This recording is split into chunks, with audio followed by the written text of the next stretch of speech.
Finally 40 ದಿನಗಳ ನಂತರ ಈ ಒಂದು ರಣಭೀಕರ ಯುದ್ಧಕ್ಕೆ ಕೊನೆಗೂ ಒಂದು ಸ್ವಲ್ಪ ಆದ್ರೂ ಬ್ರೇಕ್ ಸಿಕ್ಕಿದೆ. 2 ವಾರ ಯಾವುದೇ ದಾಳಿ ಪ್ರತಿದಾಳಿ ನಡೆಯೋದಿಲ್ಲ ಅಂತ ಹೇಳಿ ಎರಡೂ ರಾಷ್ಟ್ರಗಳಿಂದ ಈಗ ನಿರ್ಧಾರ ಆಗಿದೆ. ಹಾಗಾದ್ರೆ ಇದು ಎಷ್ಟು ದಿನ ಅನ್ವಯ ಆಗುತ್ತೆ? ನಿಜವಾಗ್ಲೂ ಕೂಡ ಹೀಗೆ ಮುಂದುವರಿಯುತ್ತಾ ಅಥವಾ ಬೇರೆ ಏನಾದ್ರೂ ಆಗುತ್ತಾ? 40 ದಿನಗಳ ರಣಭೀಕರ ಯುದ್ಧಕ್ಕೆ ಕೊನೆಗೂ ಈಗ ಬ್ರೇಕ್ ಸಿಕ್ತಿದೆ. 2 ವಾರಗಳ ಕಾಲ ಯುದ್ಧ ವಿರಾಮ ಘೋಷಣೆ ಮಾಡಲಾಗಿದೆ. ಈಗ ಕದನ ವಿರಾಮ ಘೋಷಿಸಿದ್ದಾರೆ Donald Trump.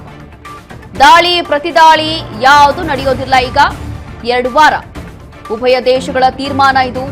Iran hormone ಜಲಸಂಧಿ open ಮಾಡುವ ಸಾಧ್ಯತೆ ಕೂಡ ಇದೆ. ಈಗ ಆಲ್ಮೋಸ್ಟ್ ಸಂಧಾನ ಆಗುವಂತಹ ಹಂತದಲ್ಲಿದ್ದಾರೆ. ಈಗ ಟ್ರಂಪ್ ಮತ್ತು ಇರಾನ್ ವಿದೇಶಾಂಗ ಸಚಿವರಿಂದ ಟ್ವೀಟ್ ಮಾಡಲಾಗಿದೆ.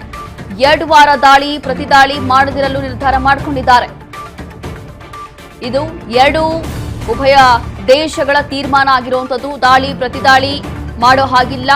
ಒಂದಷ್ಟು ಷರತ್ತುಗಳನ್ನ ಎಲ್ಲವೂ ಕೂಡ ಆಧರಿಸಿ ಅದರ ಮೇಲೆ ಡಿಪೆಂಡ್ ಆಗಿ ಈಗ ಈ ಒಂದು ತೀರ್ಮಾನಕ್ಕೆ ಬಂದಿದ್ದಾರೆ. ನೋಡಿ, ಈಗಾಗಲೇ 40 ದಿನ ಆಗೋಯ್ತು ಯುದ್ಧ ಆರಂಭ ಆಗಿ.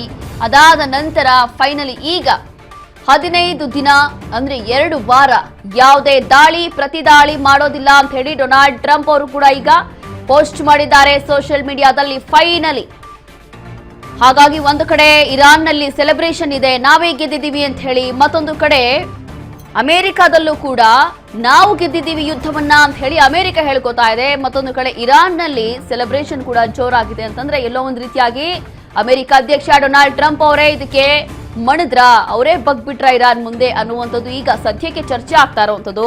ಕೆಲವೊಂದು ಷರತ್ತುಗಳನ್ನ ಇಟ್ಕೊಂಡು ಈ ನಿರ್ಧಾರಕ್ಕೆ ಬಂದಿದೆ ಎರಡೂ ಉಭಯ ರಾಷ್ಟ್ರಗಳು. ಅದರಲ್ಲೂ ಕೂಡ ಸಣ್ಣ ತಪ್ಪು ಮಾಡಿದ್ರು ಕೂಡ ಬಿಡೋದಿಲ್ಲ ಅಂತ ಹೇಳಿ ಖಮೇನಿ ಎಚ್ಚರಿಕೆ ಕೊಟ್ರೆ, ಮತ್ತೊಂದು ಕಡೆ ಡೊನಾಲ್ಡ್ ಟ್ರಂಪ್ ಹೇಳ್ತಿದ್ದಾರೆ ನಿಮ್ ಕಡೆಯಿಂದ ಯಾವುದೇ ದಾಳಿ ಆಗ್ಬಾರ್ದು, ದಾಳಿ ಆದ್ರೆ ನಾವು ಪ್ರತಿದಾಳಿ ಮಾಡ್ತೀವಿ ಅಂತ ಹೇಳಿ. ಹಾಗಾಗಿ ಇಲ್ಲಿ ನೋ ದಾಳಿ ಪ್ರತಿದಾಳಿ ಏನು ಮಾಡೋ ಹಾಗಿಲ್ಲ.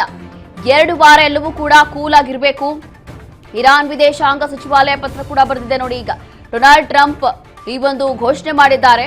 2 ವಾರಗಳ ಕದನ ವಿರಾಮ ಸದ್ಯಕ್ಕೆ ಘೋಷಣೆ ಆಗಿರುವಂತದ್ದು. ಸದ್ಯಪ್ಪ ಹೇಗೋ 2 ವಾರ ಆದ್ರೂ ಸ್ವಲ್ಪ ಶಾಂತಿಯಿಂದ ಇರ್ಬೋದಾ ಅನ್ನುವಂಥದ್ದು ಈಗ ಜಾಗತಿಕ ಮಟ್ಟದಲ್ಲಿ ಸದ್ಯಕ್ಕೆ ಬಹಳಷ್ಟು ಚರ್ಚೆ ಆಗ್ತಾ ಇದೆ. ದಿಢೀರಾಗಿ ನಿನ್ನೆ ಎಲ್ಲವೂ ಕೂಡ ನಾಶ ಮಾಡ್ತೀನಿ, ಸರ್ವನಾಶ ಮಣೆ ಮಾಡ್ತೀನಿ, ಅದರಲ್ಲೂ ಕೂಡ ಇರಾನ್ ಕತೆ ಮುಗಿದೋಯ್ತು, ಇವತ್ತು ಡೆಡ್ಲೈನ್ ಅಂತ ಹೇಳಿದಂತ ಡೊನಾಲ್ಡ್ ಟ್ರಂಪ್ ನಿನ್ನೆ ಈಗ ಪೋಸ್ಟ್ ಮಾಡಿರುವಂತದ್ದು 15 ದಿನ ಬ್ರೇಕ್ ಅಂತ ಹೇಳಿ. ಹಾಗಾಗಿ ಹೇಳೋದು ಡೊನಾಲ್ಡ್ ಟ್ರಂಪ್ ಯಾವ ಕ್ಷಣದಲ್ಲಿ ಏನ್ ಬೇಕಾದ್ರೂ ಮಾಡಬಹುದು, ಏನ್ ಬೇಕಾದ್ರೂ ಪೋಸ್ಟ್ ಮಾಡಬಹುದು ಅಂತ ಹೇಳಿ. ಹಾಗಾಗಿ ಎಲ್ಲರೂ ಕೂಡ ಹೆದರ್ಕೊಂಡಿದ್ರು, ಬಹಳ ಕುತೂಹಲ ಇತ್ತು ಏನಾಗುತ್ತೆ ಅಂತ ಹೇಳಿ.